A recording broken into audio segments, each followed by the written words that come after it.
Hola, ¿qué tal amigo? Bienvenido a la lección 3 titulada Controversias. Para hoy miércoles 17 de julio, una historia, parte 1. El versículo para memorizar lo encontramos en Marcos 2, 27 y 28. También les dijo, el sábado fue hecho para el hombre, no el hombre para el sábado. Así el Hijo del Hombre es también Señor del sábado. Lee Marcos 3, 20 al 35. ¿Qué conexión ves entre las dos historias entrelazadas en este pasaje?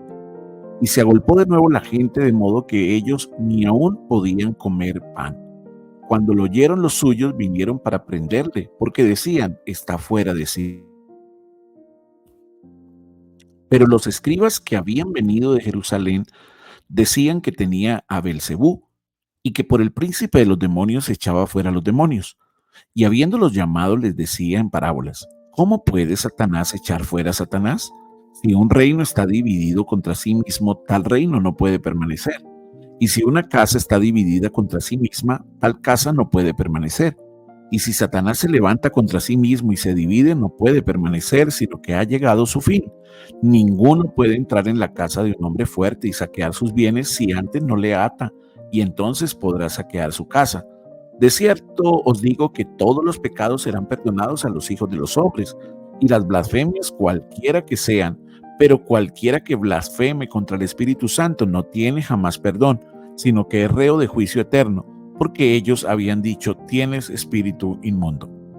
Vienen después de sus hermanos y su madre, y quedándose afuera enviaron a llamarle. Y la gente que estaba sentada alrededor de él le dijo, tu madre y tus hermanos están fuera y te buscan. Él les respondió diciendo, ¿quién es mi madre y mis hermanos? Y mirando a los que estaban sentados alrededor de él, dijo, he aquí mi madre y mis hermanos, porque todo aquel que hace la voluntad de Dios, ese es mi hermano y mi hermana y mi madre. ¿Qué conexión ves entre las dos historias entrelazadas en este pasaje? Aquí encontramos la revelación de Dios en el Evangelio de Marcos, que nos presenta la experiencia de Jesús, presentando su misión y validando la investidura celestial que tenía. Fuertemente señalado y cuestionado, Jesús, de la manera más sabia, prudente y llena de amor, manifestó su realidad frente a aquellos que le atacaban.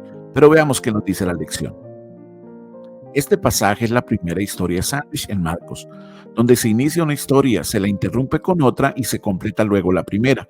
La historia externa es la que se refiere a los parientes de Jesús tratando de hacerse cargo de él porque piensan que está fuera de sí.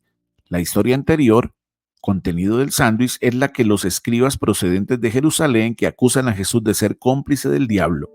Nuestro estudio de hoy se centra en la historia anterior, que se encuentra en Marcos 3, 22 al 30. En Marcos 3, 22 los escribas presentan la acusación de que el poder sanador de Jesús proviene del diablo. Jesús responde primero con una pregunta general. ¿Cómo puede Satanás echar a Satanás? No tiene sentido que Satanás obre en contra de sí mismo. Jesús procede luego a hablar de la división dentro de un reino, de una casa y de Satanás mismo, mostrando cuán absurda sería una división tal con miras al éxito. Pero luego el Señor cambia súbitamente de ilustración y habla de atar a un hombre fuerte a fin de saquear su casa. Este último ejemplo, Jesús es el ladrón que entra a la casa de Satanás y quien ata al príncipe de las tinieblas para poner en libertad a sus cautivos. Lee Marcos 3, 28 al 30. ¿En qué consiste el pecado imperdonable? De cierto os digo que todos los pecados serán perdonados a los hijos de los hombres, y las blasfemias cualquiera que sean, pero cualquiera que blasfeme contra el Espíritu Santo no tiene jamás perdón, sino que es reo de juicio eterno, porque ellos habían dicho, tiene espíritu inmundo. ¿En qué consiste el pecado imperdonable? Jesús presentó un pecado como un pecado imperdonable. Hizo alusión directa a la blasfemia contra el Espíritu Santo, es decir, rechazar la voz suplicante del Espíritu que nos invita a ser perdonados. Pero veamos qué nos dice la lección. El pecado imperdonable es el pecado contra el Espíritu Santo y consiste en atribuir al diablo la obra del Espíritu. Pon atención a Marcos 3:30. La razón por la que Jesús hace la declaración de los versículos 28 y 29 es que los escribas dicen que él tiene un espíritu inmundo, cuando en realidad tiene el Espíritu Santo. Si llamas a la obra del Espíritu Santo la obra del diablo, No escucharás al Espíritu Santo, pues nadie en su sano juicio quiere ser guiado por el diablo.